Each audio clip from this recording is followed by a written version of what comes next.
got a lot to talk about today because these are some good conversations that we're seeing all across the country about what is happening with our culture. So make sure that y'all tune in. Get ready to join us in the chat in a few moments because we would love to hear from you. The only show, the digital daily show, where you can be a part of the conversation. So make sure you join us, and we'll make sure that we highlight some of your comments and your insights on these discussions. All right, first and foremost, let's talk about former President Donald Trump, who is in some turmoil and trouble, folks. Yep, Trump is in trouble. It looks like his bid for the 2024 presidential election might be just already getting off to a rocky start, not because of necessarily any particular investigation, or not just because people just falling out of love with him. They just don't feel like he is a viable candidate. And according to the latest polls, it looks like that sentiment is not just coming from the Democrats or independents, it's actually coming from the GOP. Let me share with you what we got to say, what's been discussed about President Trump within the ranks of his own party. Take a look at this, folks, and this is coming out of USA Today. By a 2-to-1, GOP and GOP-leaning voters now say they want Trump's policies, but a different standard bearer to carry them. Can you separate the message from the man? Well, we'll talk about it. While 31% want the former president to run, 61% prefer some other Republican nominee who will continue the policies Trump has pursued. They have a name in mind. 2/3 of Republicans and those inclined to vote Republican want Florida Governor Ron DeSantis to run for president. By double digits, 56% to 33%, they prefer DeSantis over Trump.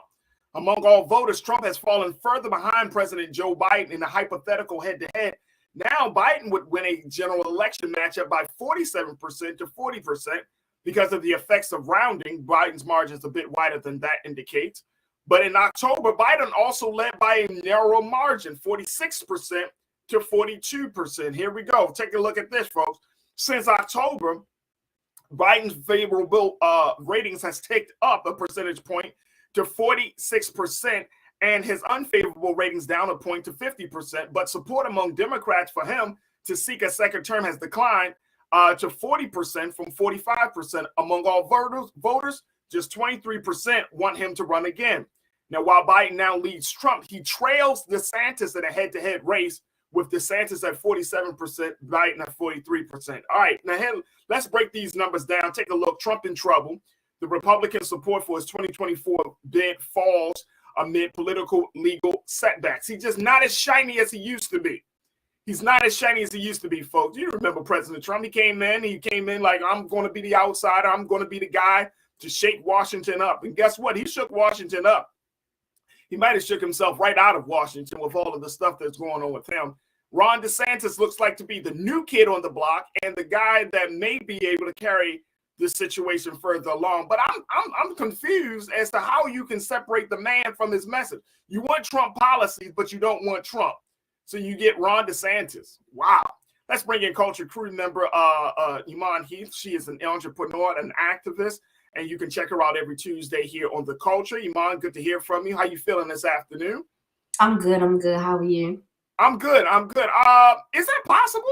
Can you separate the man from his message? Can you be like, yeah, I want the message, but the man not so much?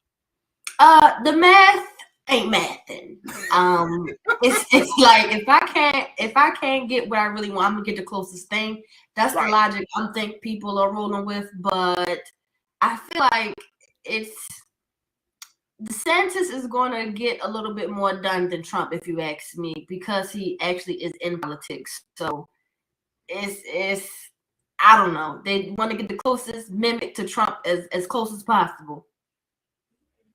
Well, that's the thing, right? Like, you're going to get a DeSantis, and DeSantis is a little bit, and I think this is the part that we should all be kind of weary of, because DeSantis is a governor. He ran again. Of course, he won his his re-election in this past November election. He won by a landslide. Apparently Florida came out for this guy. So a lot of people couldn't vote because of his voter suppression tactics. Yeah. Let's not forget that part. Right. So the thing is like he is more he's actually, quote unquote, we can say, I'm going to just use the term dangerous right now. The thing about DeSantis that I think that separates him from Trump is that Trump really doesn't have a respect for authority and structure. I don't know if that's the case for DeSantis. I'm not. Trump wants to be king. DeSantis wants to be president, and I feel like those are two different. I feel like those are two different things, right? Like Trump wants to rip up the Constitution, and maybe DeSantis wants to rip up the Constitution too. But I think DeSantis is more knowledgeable and say, look, if I go so far, I'm really going to put myself in some hot water. Yeah. And it's not, that's not the, I hope that's not the route he wants to take. However, looking at what he's already tried to get done in Florida, he recently is working on getting a petition for the Supreme Court to investigate any COVID-19 vaccine fraud amongst big pharma rather than actual civilians. So he's starting to rally up and shake the cage as being that person who's on the outside and I'm all for you and let's round up the troops and let's round up the Proud Boys and let's get her done because y'all were forced to get these vaccines, and even though you didn't want to get it, like it's Trump but just shinier. It's Trump but a little cleaner. It's Trump but it's just said in a different way. It's honestly, I think we're gonna get, hopefully not, but if he does wind up he runs for the presidency, it's going to be the same thing.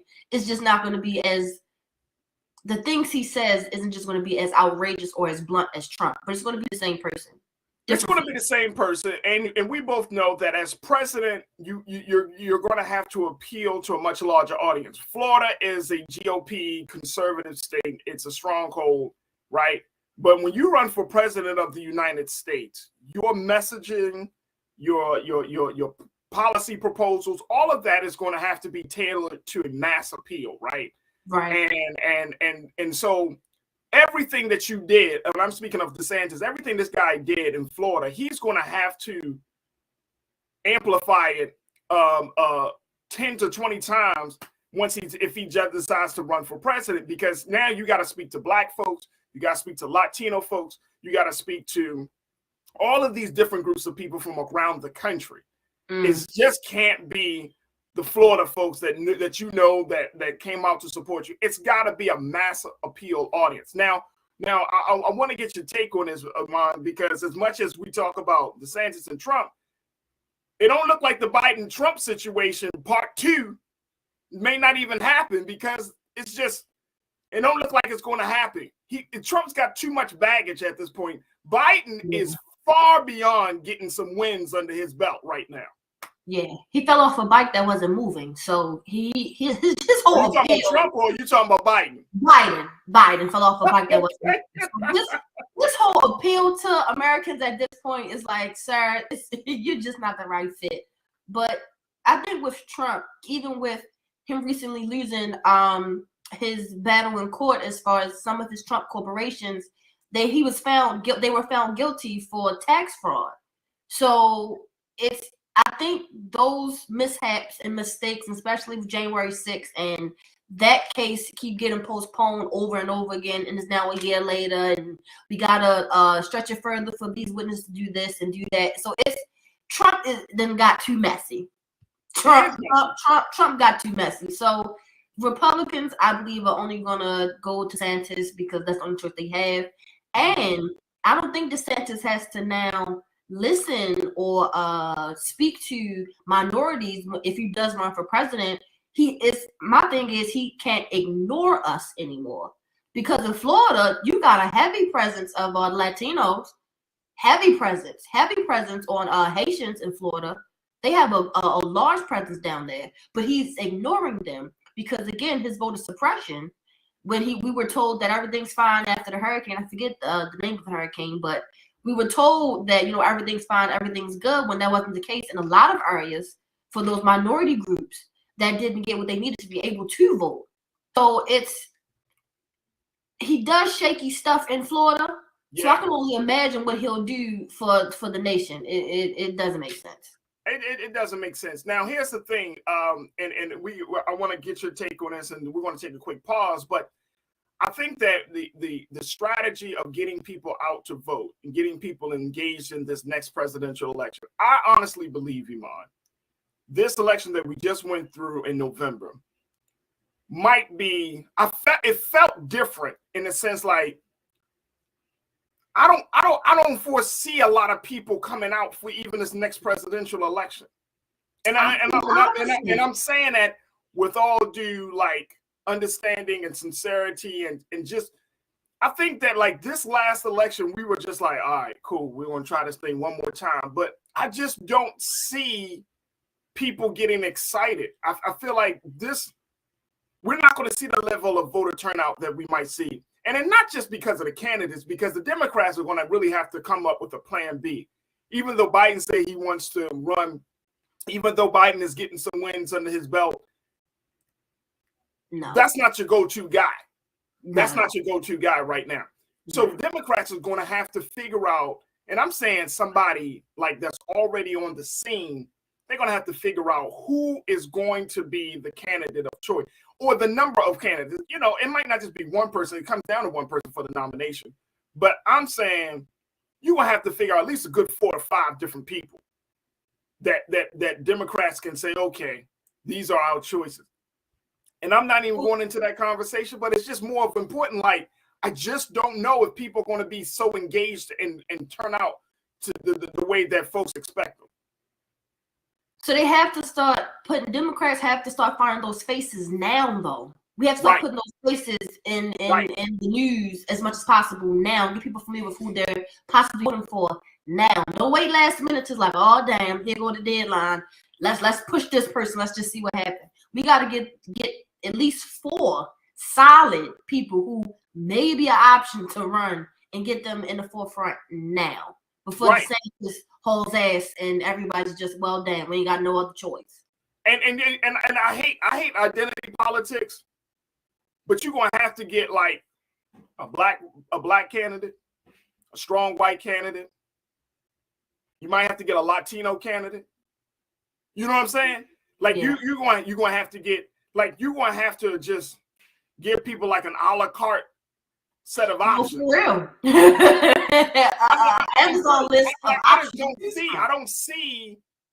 I just don't see one candidate, like a one size fits all type of candidate right now. I just don't see it.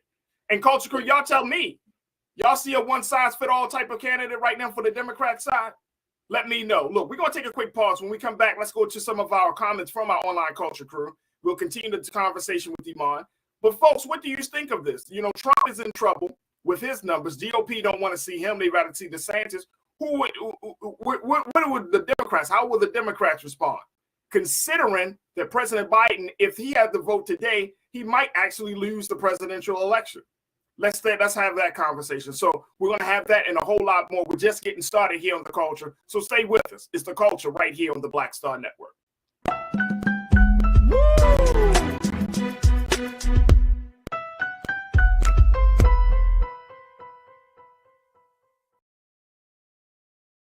When you talk about blackness and what happens in black culture, you're about covering these things that matter to us, speaking to our issues and concerns. This is a genuine people-powered movement. There's a lot of stuff that we're not getting. You get it, and you spread the word. We wish to plead our own cause.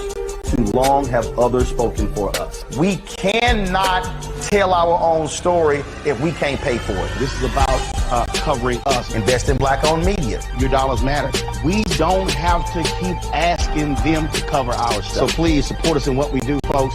We want to hit 2,000 people, $50 this month, raise $100,000. We're behind 100,000, so we want to hit that. Y'all money makes this possible.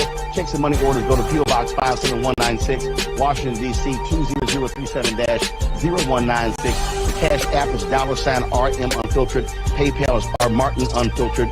Venmo is RM Unfiltered. Zelle is Roland at RolandSMartin.com. Pull up a chair. Take your seat. The Black Tape with me, Dr. Greg Carr, here on the Black Star Network. Every week, we'll take a deeper dive into the world we're living in. Join the conversation. only on the Black Star Network. I'm Deborah Owens, America's Wealth Coach, and my new show, Get Wealthy, focuses on the things that your financial advisor and bank isn't telling you, but you absolutely need to know. So watch Get Wealthy on the Black Star Network.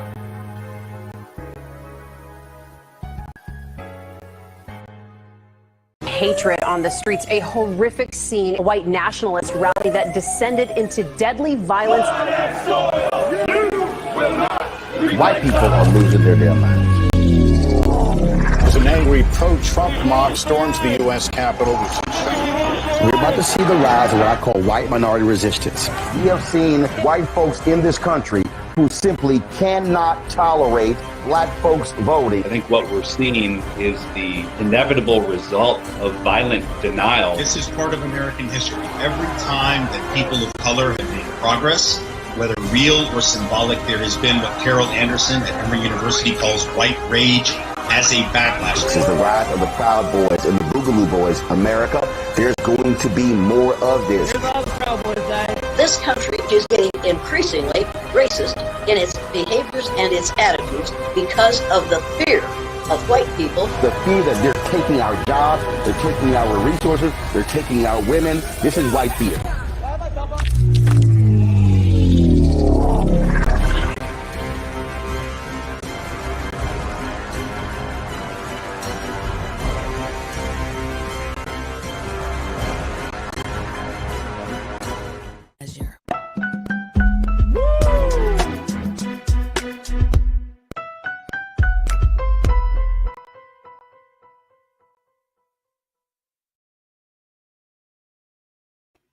Peace and welcome back to the culture here on the Black Star Network. Folks, we have been having a conversation talking about the latest numbers around former President Donald Trump among his own party, the GOP, and how there are a significant amount of GOP members who are saying, you know what, we want Trump policies, but not Trump himself.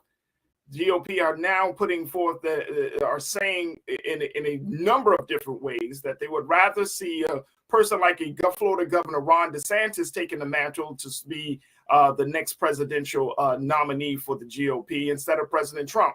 What will this do to the party when Trump is not praised and lauded and admired and the folks aren't rolling off the red carpet for him? Well, folks, only time will tell. But if we look at the pattern in thinking of former President Donald Trump, we know that may start a culture war, a serious war within the GOP. We may see Trump start to blast Ron DeSantis. I mean, it may just create a whole situation. Now, on the other side of things, President Biden, if based on some of the latest polls coming from USA Today and Suffolk University, they found that President Biden, if he were to go to a head-to-head matchup with President Trump, he would win. But if he were to go into a head-to-head matchup with Florida Governor Ron DeSantis, he would lose. So it puts the Democrats in a tight spot and trying to figure out, do we keep pushing for Biden to move forward in the re-election process, or we start looking elsewhere for a candidate that can speak to it? Folks, we want you to join us in the conversation as I'm talking to Culture Crew member Iman Heath. Iman, this is going to be the conundrum. This is really, I feel like this conversation is going to go just spill over for the next year and a half. We're going to be having dozens of iterations of, what will the Democrats do? My suggestion was you just got to throw out all the different candidates that represent various schools of thought, whether you're talking about progressive or you're talking about like the Democrat socialist or whatever the case may be. But the Democrats are going to have to try to appeal to as many people as possible, because even though President Biden is racking up some wins, some legislative wins, some cultural wins, especially with the release of Brittany Griner, even though he's doing these things, people still just don't feel like he's the guy to take the country forward come 2024. And guess what? I understand. But I wonder if he understands that, Iman. Like, you got to talk to this guy. You know what I'm saying? You would have to sit him down and be like, Mr. President, you're doing all right, but you're not the guy. This ain't it. And like I said months ago, they used Brittany Griner as a pawn. Russia used Brittany Griner as a pawn to get back what they really wanted. And I feel as though Biden may have pushed to get her home so hard so he can gain support of the LGBTQ community. But even with that, you're just a default candidate at this time. You're the only face that Democrats see at this time. So you're going to get that support and that backing because at this time, it looks as though like you're the only option. So yeah, Biden, I don't think Biden has a chance whatsoever. Absolutely. Absolutely. All right, let's go to the online culture crew members, hear what folks got to say. Mingley Natasha Surge, you checked in and said Trump has been in trouble since January 6th, and before that, yet nothing happens. Well, we know that. We know that. I'm waiting for the Al Capone moment. That's what I'm waiting for. Y'all know who Al Capone. How Al Capone felt like he did all this other stuff, and then it was like tax evasion. You know what I mean? It was like he just didn't keep up on his records. You know what I'm saying? But he did everything else. He killed people. He was peddling alcohol. I mean, he was on all this other stuff. And it's like, yo, you didn't file your taxes right. Right. Oh, that's a hiccup. Oh, my bad. Wrong accountant. But yeah, I mean, we will see. And speaking of the January 6th committee, I just found, they talked about releasing a report come next week. I think that's what the time frame they put out there about, where they are with everything relating to the hearings and to the findings based on those testimonies. So we're going to keep our eyes on that as well. But, look, here's the thing, Iman, when it comes to January the 6th. It's like, you ever been in a courtroom, and I don't know if you ever, not saying that you want, you were the one that's fighting for your life. I'm just saying, have you ever been in a courtroom where the lawyer, whether it's for the defendant or for the plaintiff, they ask the question, the judge said, you can't ask that, scratch that from the record. And so, but the question is— It's been a lot of scratching, Farajii. It's been a lot of scratching. The question has already been asked. The thought has already been expressed. So when we talk about January 6th, the point I'm making is that when you talk about January 6th, the American people know Trump was behind that. It's just a matter of proving it in quote unquote, in the court of public opinion, right? Which is what the January 6th committee has been trying to do. And it's also a matter of proving it in the court of law. But we all know, had Trump not said what he said, then those people wouldn't have stormed the Capitol the way they did. So you can't scratch that. You can't just say, oh, y'all forget this from— you can scratch it from the record, but you can't scratch it from the hearts and the minds of the American people. And that's the part. And those are the voters. That's what matters. the American people are the voters. That is what matters. Exactly. And so if you put all of your eggs in the Trump basket, you are going to be missing some eggs, man. Like he took them files, your eggs are gone, dog. He took the files and didn't tell nobody. Had the files chilling down there at the house. As if nobody would ever come across. You're not going to get it. Absolutely. Yeah, no. Lana, you checked in and said, look, 1,000 people come in here prior to Warnock, Walker elections, and now just the faithful, the culture crew told y'all, Black Democratic strategy don't even keep us engaged unless it's talk. That's true. And she's talking about just the number of folks that we've had on this show. I mean, number of watchers that we've had. Our watchers have grown tremendously over these past few weeks because of what we saw down in Georgia. But more importantly, you always got to appeal. And here's the thing, and Iman, you know this: mass movements do not happen with large numbers. They start with small numbers. Y'all hear me on this.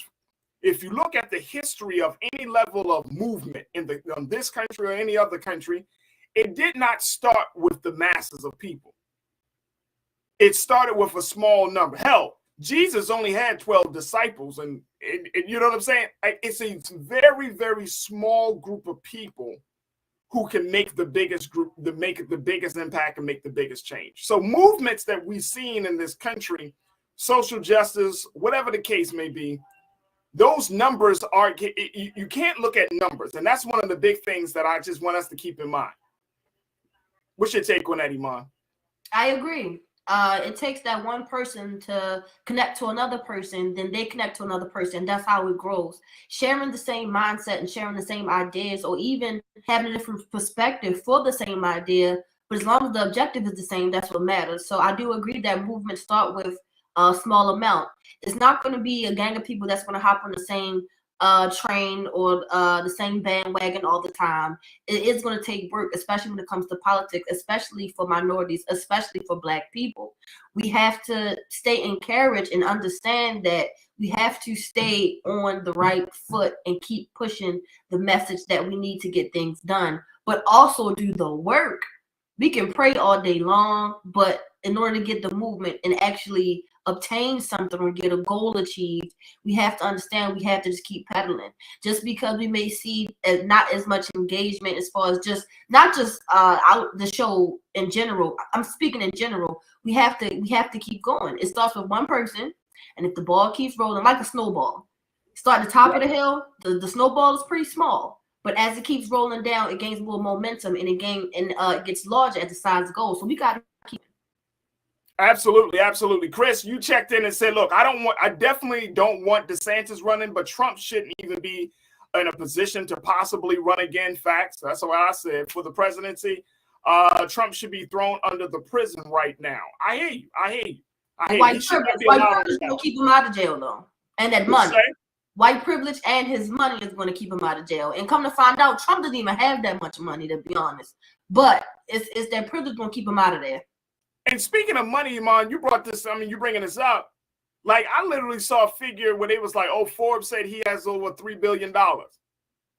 And I was like, really? I don't, like, he's in assets or in life insurance policies? I have no idea. But let me tell you, when you look at the history of Trump, it's always been a question mark about actually how rich is he. Always been a question mark.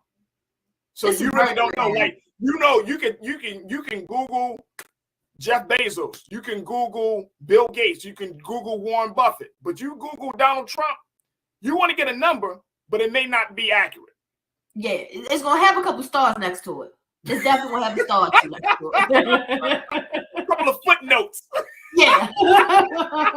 Absolutely. It is not gonna be accurate though. Right. Especially the tax fraud situation. Yeah, nah. No. You ain't even kicking out what you're supposed to be kicking out. So I know all you have ain't even yours. So it's look, remember he made that statement, man, when did he make it? It was some time ago where he was like, he basically said, I don't pay taxes. Like, the taxes that he actually pays is so small compared to the wealth that he said he has. And people were like, what? He's like, yeah, I just use the loopholes. He did say it blatantly. He did. Back in his TV days, he did say that. I just there are loopholes in the tax laws and structure, and I take advantage of them. I'm like, and see, it's a hell of a thing to be an honest liar. And that's what got him. That's what got him to be the president. That's what got him there. And now one thing you can count on is that he gonna lie. So I'm not going to talk about the psychology behind it, but to be an honest liar is a hell of a thing. That's a hell of a talent. Right. All right. Let's go take one more comment. Tony, you checked in. Tony Appleby, you said, look, I've never seen so many people wanting another human being's downfall. I thought we were the people of forgiveness, love. Why so much hate? None of these guys never took serious Obama or Biden. Look, man, come on, Tony. Tony, forgiveness and love. All right, let me say this very quickly because we got like 30 seconds to do this. You only extend forgiveness if somebody shows that they are remorseful.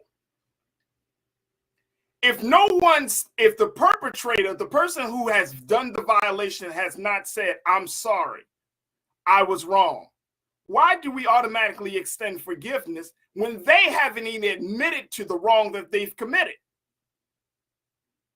Trump has never said that he was sorry about anything. You might have said it in a narcissistic way, like, I'm sorry, I'm so great. I'm so sorry, I'm great. But we are so quick to talk about forgiveness, love, all of those things when the person hasn't even qualified themselves to receive any sort of leniency or pardon. What forgiveness, Tony? What are you talking about? That's why black people are extended. That's why we're where we're at now.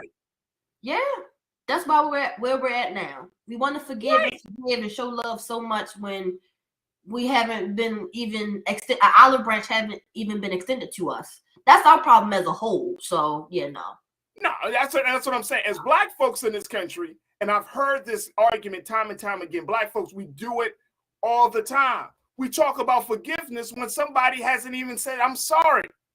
Yeah. I'm not doing, I wasn't raised like that. You punch me in my mouth and I'm going to forgive you before you apologize to me?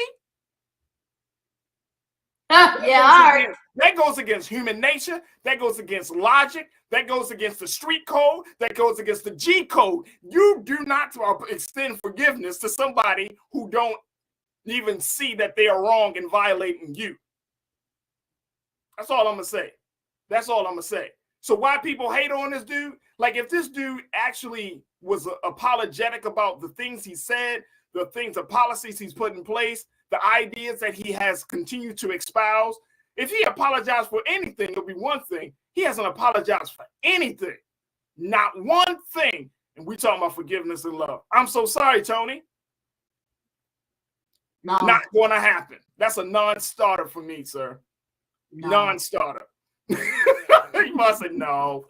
All right, look, we got to take a quick pause when we come forward. Let's switch gears. Let's talk about a trend that we may not even be knowing about, which is what we're seeing with military and schools, how some JROTC programs are going into schools which house, Black and brown students, and they're doing recruitment efforts. The problem is, according to this New York Times analysis, more Black and brown children and students are recruited for military services than white students. Why is that? We'll have that conversation. Stay with us. It's The Culture here on the Black Star Network.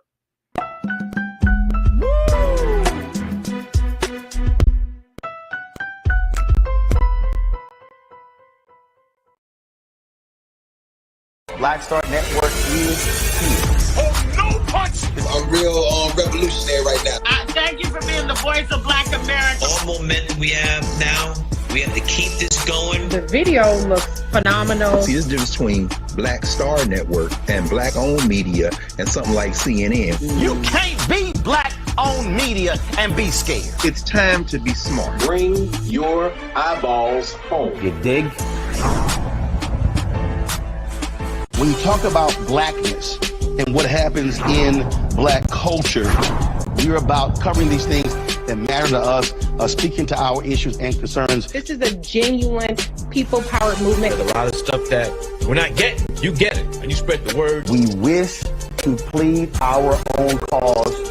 Too long have others spoken for us. We cannot tell our own story if we can't pay for it. This is about covering us. Invest in Black-owned media. Your dollars matter. We don't have to keep asking them to cover our stuff. So please support us in what we do, folks. We want to hit 2,000 people, $50 this month, raise $100,000. We're behind 100,000, so we want to hit that. Y'all money makes this possible. Check some money orders. Go to P.O. Box 57196, Washington, D.C. 20037-0196. The Cash App is $RM Unfiltered. PayPal is R Martin Unfiltered. Venmo is RM Unfiltered. Zelle is roland@rolandsmartin.com.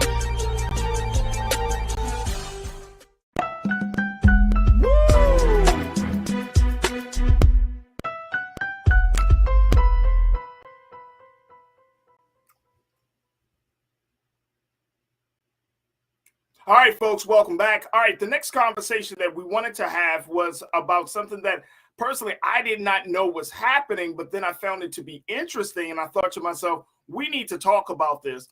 And this is the relationship that the military has with local school districts all across this country to allow JROTC programs to come into their schools and to essentially recruit students to be a part of the JROTC program. Now, this is something that has caught the attention of national media, such as the New York Times, who did an analysis to show that, in particular, the Army, how their data shows that more than 80%, and take a look at these numbers, folks. This is coming from the New York Times around this issue of schools pushing military courses to non-white and low-income students. Why is that, folks?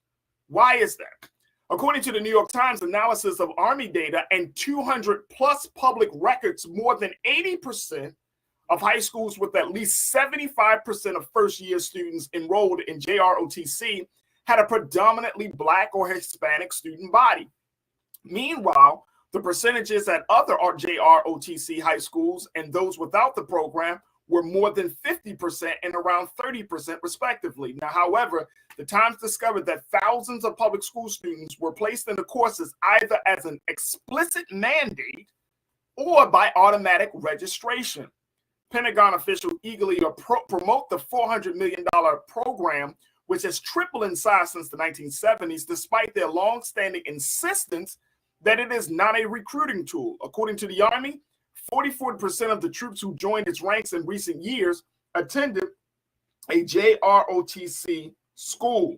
Now, this is becoming a real issue, folks, because parents are feeling like their child, Black children, brown children, do not have a choice in the situation. One parent in particular that was highlighted in this piece by the Griot was saying that her child never expressed any interest to get into the military, to do any type of military service, and was mandated to be a part of the JROTC program. The bigger question that I'm posing is, why is this happening? Why are students feeling like they are being, quote unquote, brainwashed? This is the language that was used by parents and other concerned community members. But why do folks feel like their child is being brainwashed to serve in the military, especially at such a young age, without their choice?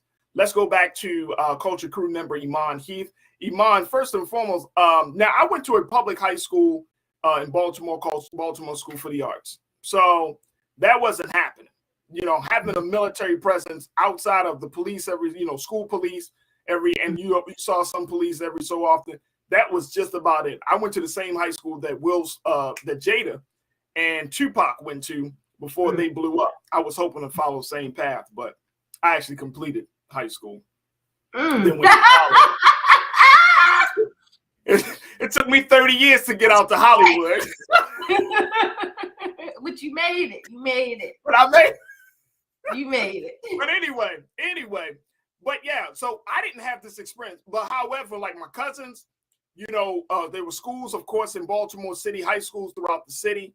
There was a JROTC program. Did you have that in your high school? Yes. So I went to a public city and county high school, and there were JROTC programs. My mother, she went to Forest Park, and they had a JROTC program as well. So they are there. They definitely exist. So this program has been around, like I said, since the 1970s, and you're looking at the amount of time that they spent. And even though, again, the Army has said, look, this has not been a recruiting tool, but it's kind of interesting to say that, because it reminds me of in Baltimore. I'm not sure how they have this in other police departments across the country, but in Baltimore, they used to have a program called the Explorers Program for students, right? And the Explorers Program is like, basically you can go and be a part of this young cadet program for the police department, right? You're learning certain skills and everything. It's hard to say that it's not a recruiting tool for those young people who are trying to figure out what their next career move would be after high school, right? And you can get into the Explorer Program, I think it was like as young as 16, but of course it went from like 16 to 18 years old. But it's like a grooming program, a program where if you're thinking about doing any type of public service, law enforcement, you go to the program. It's already kind of known. So I think it's interesting that the Army takes this stance and say, oh, it's not a recruiting tool, but grooming a young person for military service. Now, I get it. There's discipline. There's leadership potential and training. This is one of the big things that they highlighted as being a part of the JROTC.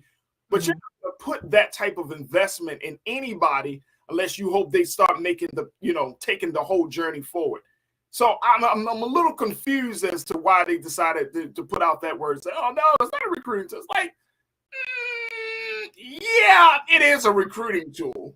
And I have nothing but love and respect for those who are doing service, but you shouldn't force people to do military service. Everybody is not cut for that lifestyle. Everybody is not cut for that type of service. I agree. And I feel as though, this is my opinion, I don't have the numbers. This is my logic, that they are targeting Black children because Black children face hardships as far as not being able to go to college to afford it. So they are more likely to look at this option as possibly the only option for stability, or their first option for stability, because college may not be an option. Having a certain GPA, they may not be able to obtain, or being able to pay for SAT prep classes, they may not be able to do. So to target a audience of people who are more than likely going to actually consider this as an option as their career, I can see why they would target minorities. Why wouldn't you target at the same rate or the same amount? Because other children that aren't as impoverished as Black children have other options. I think they're looking at the likelihood, they're looking at the odds of minorities being able to go to venture other places to do other things.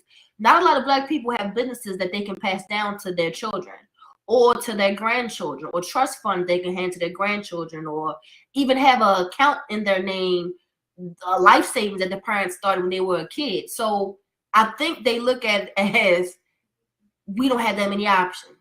As Trump said, you don't have nothing to lose. So can we explore this for a minute? Let's explore this for a minute. In 2022, whether you're a Black or brown student, right? Let's say Black folks, let's talk about Black students, Black boys, Black girls.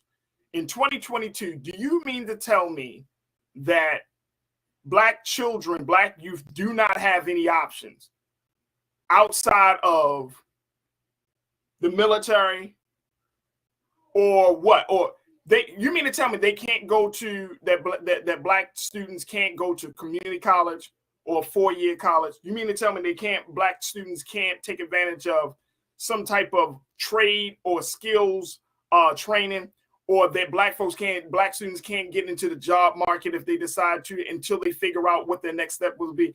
Like, when we say they don't have options, it's hard for me to wrap my mind around that, Iman, because I'm like, it's 2022. We have, hell, if it was 2020, we have options. But Farajii, it's 2022, but things have gotten, as far, especially the economy has gotten even worse. We have kids who are 17 that are parents to their siblings. We have children who are taking care of their siblings while that parent continues to have more children and just puts it on the child.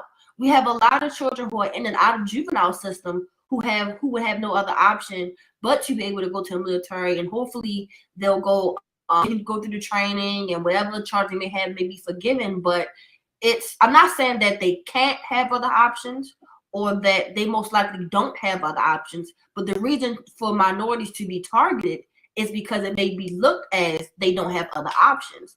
These children have to go straight from school and go to work, or have overnight jobs and come to school. Going to a city school versus a county school in Baltimore, when I say was night and day, from my experience, even elementary school was night and day. So it's a lot of responsibility on these younger children that we may not be experiencing. Then to add social media and having us live up to this certain standard to afford this and afford that, like, it's a lot of pressure on minority children, especially who are in poverty as well. It's a lot of pressure. So I'm not saying they can't or they don't have the option, but stability, the military looks like it provide me stability sooner than later. I can see that. Recto Hernandez, you checked in on our chat. You said military pays for your rent, all your food, and you can retire in 20 years. With that said, you don't have to re-enlist. You can, I think it's like you got to do 4 or 5 years or 5 or 6 years, and you don't have to re-enlist. You can save what you need to save and go ahead and head on out and do something else. Military may be a stepping stone for some students. My older brother, he wound up going to the military, and he's out, so he used it as a stepping stone. But I'm thinking of stability for a lot of these Black children. Okay. And it's, you know, part of me is still like, and you made the point explicitly clear, and I agree with you that level of stability. But it just seems like, and again, this program started in the 1970s. When you look at where we were in Black America and back in the 1970s, I could at least say socially, there weren't many options for Black folks in the 1970s going into the 80s. You know what I mean? Because we were just coming out of the Vietnam War was happening, of course, during that time. So the intention of the military at that time was recruitment. The intention was, we don't have enough men and women, or at that time, we don't have enough men in the ranks. So we need to recruit, right? Like, we need to get things together. But I just, in 2022, and you're talking about 50 years later, if we're still in the same place, this means that socially, economically, we have not made any type of progress for setting up a different future for Black children. Now, I'm not saying that military service isn't important, but like I said, military service that's one of those things that's if you want to do it. You don't just be like, I got this skill set, might as well just join the military. That's a whole lifestyle. That's a whole change. A big lifestyle. That's huge. You know what I'm saying? Like, if for those who have gone to the military, that was a decision, a conscious decision. That was a decision about, you know, looking at, of course, you could talk about the pay, you could talk about all of that other stuff, but I'm talking about to say, you know what, I'm going to be a member of the United States military. That is a very big decision versus, I don't have nothing else to do. I might as well just join the military. And I get it, but part of me is still like, this is a sign that we haven't made the type of progress that we think we have made. Because if that's still on the table where you feel like, you know what, either the streets or the military, then that's a sad state of affairs that we find our community in. And I could be completely wrong, and I'm certainly not being disrespectful, because we got a lot of veterans that tune into the show. And my sister is a veteran. She chose military life. And even that, I told her, she told me, she's like, man, she joined the Marines, and that thing is rough. That thing was a rough transition from civilian to military life. And I don't know, you know, if she would have made the decision, but she has come out and she's like, whew, there's some challenges in it. So it's very, very interesting. Look, we got to take another quick pause. When we come forward, we're going to continue the conversation. What do you think, folks? Do you think that Black students are being brainwashed to go into military life without their choice, without their consent? You know, considering that you got JROTC programs that are enrolling more Black and brown students than white students into their programs. Share your thoughts. We'll get to your comments and stay with us. You're tuned into The Culture here on the Black Star Network.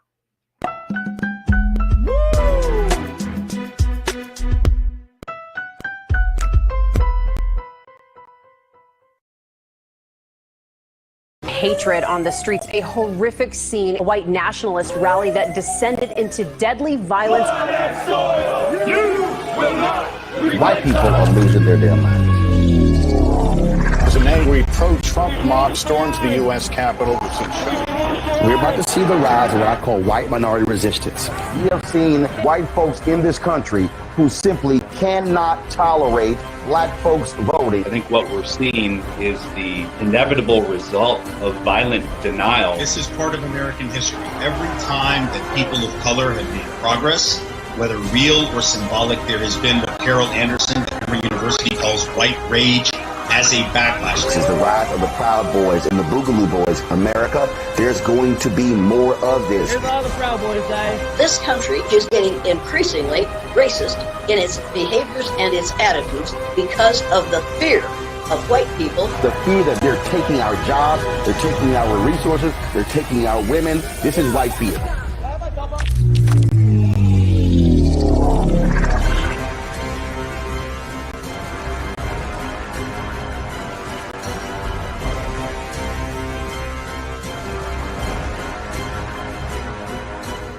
Pull up a chair, take your seat. The Black Tape with me, Dr. Greg Carr, here on the Black Star Network. Every week, we'll take a deeper dive into the world we're living in. Join the conversation only on the Black Star Network.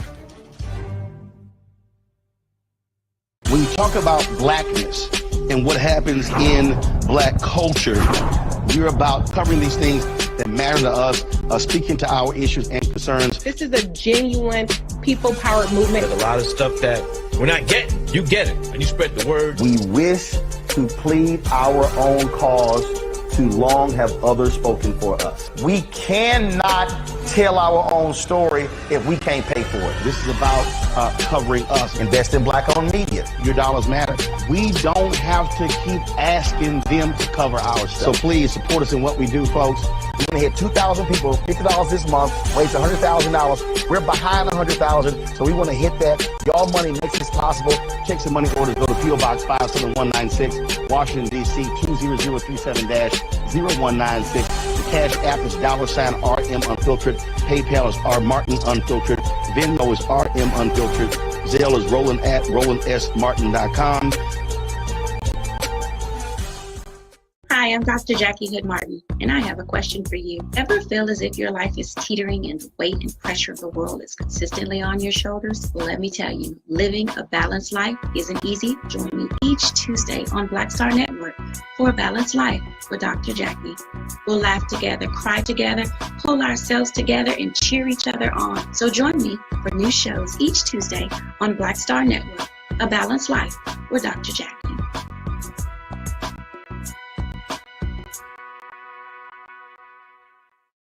Don't you think it's time to get wealthy? I'm Deborah Owens, America's Wealth Coach, and my new show on the Black Star Network focuses on the things your financial advisor or bank isn't telling you. So watch Get Wealthy on the Black Star Network.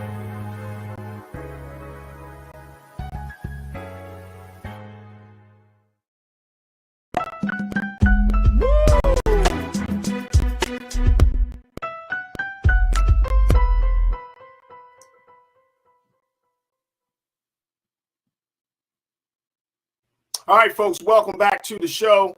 We've been talking and having this conversation about JROTC programs, going into schools, and essentially working with Black and brown students more than they do with any other student member. Now, this is what we're seeing. This was based on a New York Times analysis of the situation, where they're finding that there was a substantial amount or more, a greater amount of students who are in Black and Latino schools who are being recruited to be a part of the JROTC programs more than white students. And some people are saying, why is that? What is really going on? Now, even though the Army, for example, who has been provided some data, they say, look, this is not about recruitment. This is simply about exposing these students to become capable adults and human beings. They're learning everything from about leadership. They're learning about service. They're learning about themselves. So this is an opportunity to make students better, which is fine, which I think that is necessary. But then there are some other folks who are concerned that some of these schools and districts across the country that are making JROTC involvement mandatory. And I see some of you in our culture crew in the chat, you're saying, well, you know, you're kind of going hard on this. The problem that I'm having is making it mandatory for students. It's not the fact that if a student wants to get into military service, military life based on their own choice, that's certainly fine. I think, like I say, this is military life, military service is something that you want to do and not being forced to do. But when schools say that it is mandatory, it's necessary, or it's a slap in the face to say that, you know what, your child is so unmanageable that maybe they need to consider going into a more structured environment. And when parents don't feel like they are part of the conversation about the well-being of their children when they're in school and what they're being exposed to, then you're going to have a problem.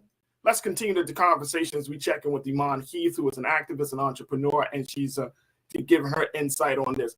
You know, people are getting a little upset with me, Iman, because we're saying that this may be a recruitment tool, and I'm not saying it. I'm not saying that JROTC automatically means that you're going to be enrolled in the military. Certainly not saying that. But it's the issue of making it mandatory, right? It's the issue that we're seeing greater efforts in Black and brown in population schools that have a student body that are more Black and brown than anything else. That's the issue I'm in. Are you pushing military service to middle class and upper middle class and upper class white students? Are you pushing that? No. According to the analysis, no. It's being pushed to low income, poor whites, poor Blacks, poor Latinos. And I think that should be a concern. Yeah. Yeah. And we're not saying that, hey, don't go into military service. Again, like Farajii said, if it's your choice, cool. And veterans, I appreciate you, because you damn sure couldn't get me to go to the military. So for those who are willing to dedicate their life to this, I greatly appreciate it. So I'm not saying it's a bad choice. However, I do believe it's a method to target minorities, because, like I said, it's likelihood that they will go into the military field for stability. As far as it making mandatory, I'm trying to comprehend and understand how you can even make something so permanent or something that is extremely life-changing mandatory for a minor, especially. Like, it's not like these are chronic juvenile criminals who stay out of jail, and you say, hey, your option is to either go to the halfway house or go to the military or come back to jail. I can see it if that was maybe a quote unquote mandatory thing, but just simply a high school student, no, that's not okay whatsoever. It shouldn't be something mandated, especially life changing like that. It's not okay. And I'm just saying that. And folks, take a look at just pull up the New York Times analysis and report and just read it for yourself. Go to the New York Times website, read it for yourself. It's, again, military service is so important, especially now in this country, right? We understand it's so important. We know that there are great incentives for being a part of the military. You pay for your college. You get discounts. You're able to find home. I mean, because essentially, let's keep it 100, Iman. Oh, here you go. Wait a minute. No, I'm just keeping 100. Essentially, the incentives are great because why? You're sacrificing, and I'm talking about when you make a choice to join the military, you're making the ultimate sacrifice, which is in times of war, you're willing to give your life for the cause, for the country, right? The ultimate sacrifice. The incentives should be juicy. I mean, seriously. The incentives should be, you should pay for my college. You should give me a strong retirement plan. My health and my health insurance should be top notch. My life insurance. My children should be taken care of. My children should be able to live after I'm gone. You're damn right. Because I'm deciding to give my life for this country. Therefore, the country needs to take care of my family. Let's keep it where it is. So I understand that. Now, of course, you're going to have leadership skills. You're going to certainly come out with other skills where you can go into a lot of different fields in the civilian life. But the ultimate goal is we're going to make this thing so appealing, because when it's time to hit, when them boots got to hit the ground and we call your name, guess what happens? Yeah. No ifs, ands, or buts about it. You need to serve. And all things stop, literally. When they come knocking on your door, you get that phone call, that email. Like, that's it. That's it. You Yeah. signed up for this, bro. Yeah. Sis, Yeah. you signed up for this, right? So since this is such a big decision, you know what I mean? And again, I don't have a problem because I think that every a child should go through somewhat of a military-based structure because, you know, it's good for the child. But I think that part of with parents being a part of the conversation, parents making sure, like, look, if you got a wayward child, you don't throw them into the military. Yeah. Yeah. You see what I'm saying? Like that doesn't connect for me. Like your child is off the hook. You got a 17-year-old, you got an 18-year-old. You know what? I can't do nothing with him. Might as well put him into the military where he gets some structure. I don't know if that's the best move. And it's I forget what school it is. Not really going to the military, but it's for maybe it's just like boot camp. I can't remember. My uncle was one of those troubled youths, and I remember he was sent to boot camp, not the military, but some form of boot camp. That's an option rather than just the military. Like, let's not limit our Black and brown students to just thinking the next option is the military. Now, granted, I have witnessed the JROTC, and they, you know, wear the uniform and they know the commands and put up the flag and all that other good stuff, and they present arms, whatever the case may be, at the games, blah blah blah. That's cool and whatnot, but the mandatory part is the part I'm having a hard time comprehending. Like, it's like once you graduate, if you put in these many credits, then you have to sign up for the military, or like how can you make something like that mandatory? That's I don't understand that. and you know what? I want to go back, and to your point, I want to go back because I want to let people know, because we might be having a conversation using language that goes over people's heads. So I want to be clear. JROTC, Junior Reserve Officers Training Corps. Junior Reserve Officers Training Corps. That's what JROTC stands for, right? So we have to look at that for what it is. Junior Reserve Training, Reserve Officers Training Corps. You're being trained in a certain way, right? Again, I'm talking about just you're trained, and we go through this with jobs. We go through this with any type of programs. We will go through a training because we want to be made qualified to do a certain job, right? And this is yes. When you go for a job training, you're going to learn leadership skills. You're going to learn a different set of skills. You're going to gain some other things. But essentially, you're being trained to do that job, right? And I'm just saying to you that to our watchers that it's not out of far-fetched to believe that a JROTC person, a person who's in charge of the program, they see a young person who has promise, who shows leadership, who is excelling in that JROTC program. Do you not think that a person who is in the military is going to say something and say, hey, you ever thought about taking this experience that you learned in high school to the next level? Come on.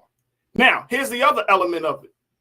And Damon, you checked in and checked on, and my brother Damon Blissett, you said this. You said that your mother told you would never serve in the military because there's no place for a Black man in the military. That's what you were told years ago when you were a child. Has that changed? Has that changed for Black people? Black people have benefited from it. My father is a veteran. My sister, like I said, is a veteran. But has the treatment of Black people in the military changed so much that you feel comfortable with sending your children into that situation? Has that changed? Black women are still fighting for sexual harassment. They are still being told, hey, don't say anything. They still don't. I see a lot of, especially on social media, TikTokers, these women that are in the Navy, and they're like, hey, I keep putting this complaint. I keep saying this and saying that. No one's taking me serious. No one is holding anyone accountable. Or there's backlash for speaking up for any type of harassment or mistreatment of a soldier. So I don't feel as though it has changed. And even for civilians, you want me to go fight for this country, but I can easily be killed being unarmed, going to the gas station for a simple meal, or for not having my turn signal on when I change lanes. So that part for me it doesn't make sense. I'll be damn if I fight for a country that won't fight for me. Shit. That's huge. That is really big. That is absolutely right. And again, we got to have that conversation, right? I've had military veterans coming on to this show talking about the greatness of what they have gained. And again, that's beautiful. But we can't overlook or act as if racism doesn't exist, sexism doesn't exist, that we don't, that black men and black women aren't often overlooked to rise up in the military structure. We just celebrated a black man being in the military, and I forgot the brother's name, so y'all have to excuse me. I think he serves as the Secretary of Defense, if I'm not mistaken. But he's like a black man, and I mean, he's been in the military for years. So we got a lot of different dynamics. This is not just an emotional, like, oh no, Farajii, you just going off on a JROTC pro. No, I'm thinking about the historical implications. I'm thinking about where we are in this country. You know what I'm saying? Like, I have no problem. Look, in the Nation of Islam has a military structure, right? Black boys, black girls go through that. I went through that. I know the benefits of it, right? It's like you go through boot camp. It's like you go through, that level of training. There is a structure. There is a benefit to military structure. This is not that conversation. The conversation is being forced to be in a situation without a choice. And I'm talking about, yes, many of you say you can't join the military without consent. But if you're at school, if you're 16 years old and you go to a school that says it's mandatory, you don't have a choice. You don't have a choice of the matter. Unless you talk to your parents and they talk to the administration. All right, let me I remember it wasn't always mandatory. I do remember that. No, it wasn't. That's my point. Come on, yeah. It wasn't always mandatory. And I'm saying some schools, and if that's the school's decision to make it mandatory, I would, as if I was a member of the army or the military, I'd be like, the hell no, do not do that. Mm-hmm. Because that sheds a bad light on what we are trying to do. Mm-hmm. If the school districts made it mandatory and say not the Army or the Navy or the Air Force or the Marines, don't do that. Because now people are going to look at us and say we're making it mandatory for their child to show up for our program, when in fact we're presenting it as an elective rather than as a class. And there's two different things. Really quick, Lana, you checked and there isn't anything wrong with the military career. Absolutely not. But this is what happens when we let others tell us what's best for our kids. Parents aren't even fighting anymore.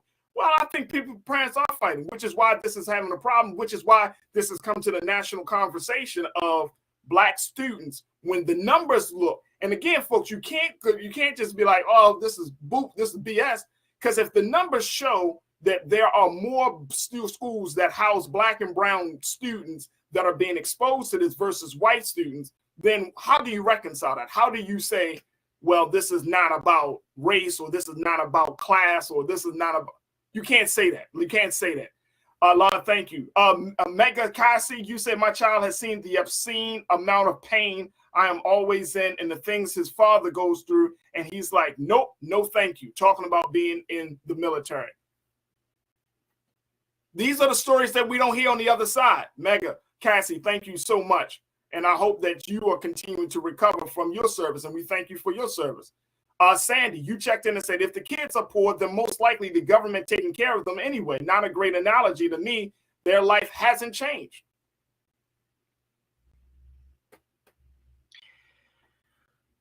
I don't know. We gotta take a break, so I'm not gonna say. I don't know about that. I'm not sure if are you saying that like we should just allow the government this? I'm not sure. Sandy, you got to clarify that for me very quickly. And then Conscious Thoughts, you said we must remember that the U.S. education system was never made for us to benefit from. Talking to Lana, kids are graduating now and can't read. this war is set up for them to fail. No Child Left Behind was the worst. Again, so you're talking about being functionally illiterate, or functionally literate, right? Yeah. Where you can just basic concepts you can understand, but not comprehensively understand certain things. Folks, we're in a different time.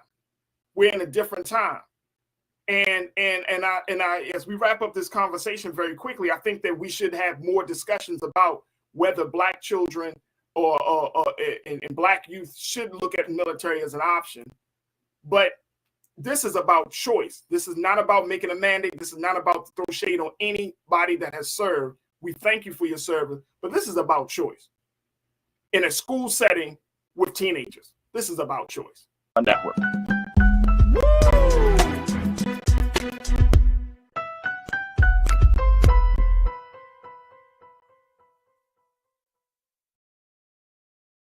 Hatred on the streets, a horrific scene, a white nationalist rally that descended into deadly violence.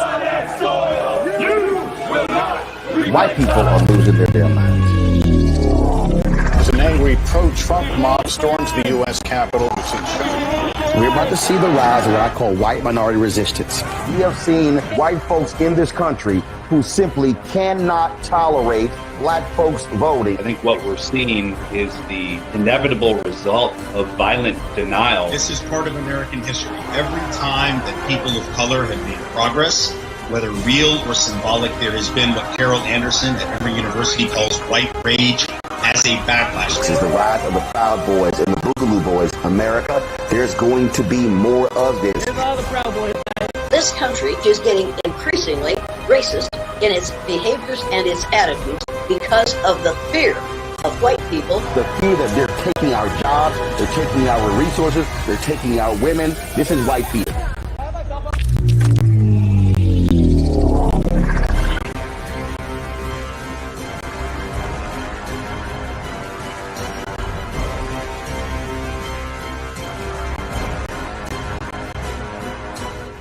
Pull up a chair, take your seat. The Black Tape with me, Dr. Greg Carr, here on the Black Star Network. Every week, we'll take a deeper dive into the world we're living in. Join the conversation only on the Black Star Network.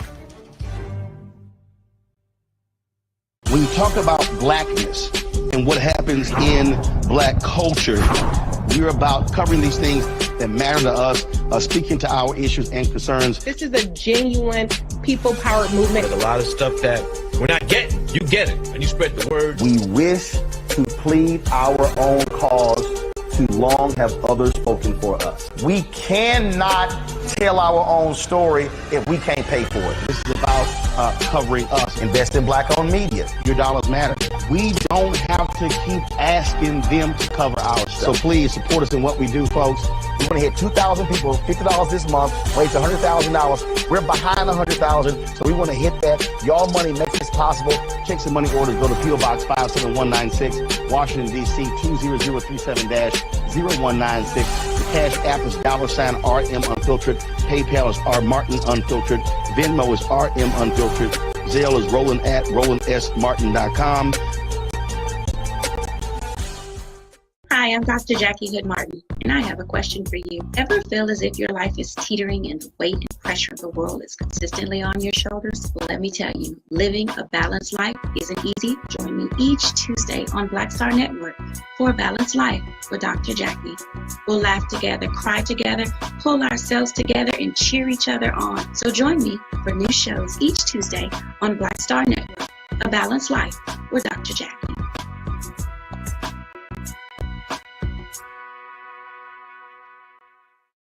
Don't you think it's time to get wealthy? I'm Deborah Owens, America's Wealth Coach, and my new show on the Black Star Network focuses on the things your financial advisor or bank isn't telling you. So watch Get Wealthy on the Black Star Network.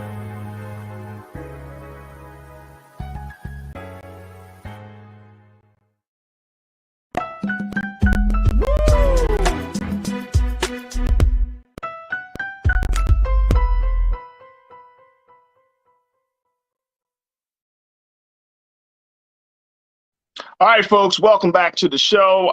Let's talk about NBA superstar and media mogul LeBron James, who is once again at the center of controversy around his recent comments relating to the double standard of how media has depicted the story of Jerry Jones, who is the owner of the Dallas Cowboys, and him being featured and pictured in a picture from 1957 in Little Rock, Arkansas, when Jones was 14 years old, standing at a protest against the integration of schools at that time.